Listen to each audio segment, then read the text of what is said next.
Did Vladimir Putin just out the world's ruling class as reptilians?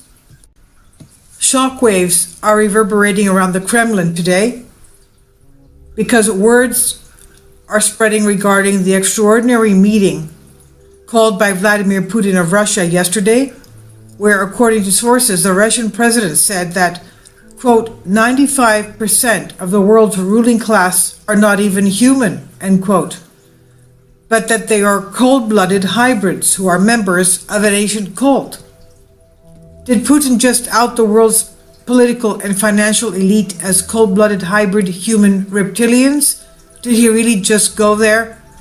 Speaking at a behind-closed-doors forum at the highest echelons of government and staff in his home city of St. Petersburg, Putin responded to questions about the Panama Papers leak by pointing out that those who were behind the plot, the US government, their spy agencies, and George Soros's OCCRP.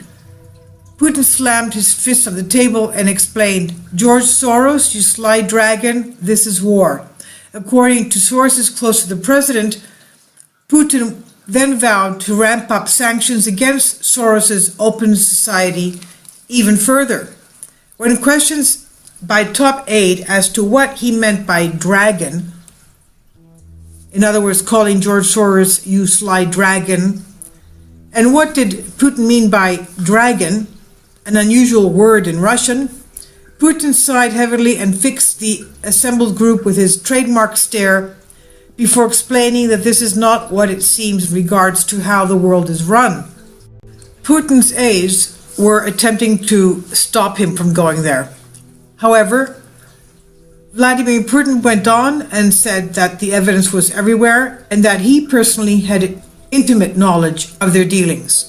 Putin said that he was not one of them, but they are afraid of him and have attempted to lure him into their, quote, ancient Babylonian cult, end quote. He said, "The evidence, ancient and modern, is enormous." Putin said that mankind has been manipulated to become unconscious through the use of programming by media and politics, the perfect example of which was the recent Panama Papers leak. The world's ruling class have tyrannically control over our food, water, and air supply, and they are actively dumbing down the masses, he says. I'll leave a link below for you for this article.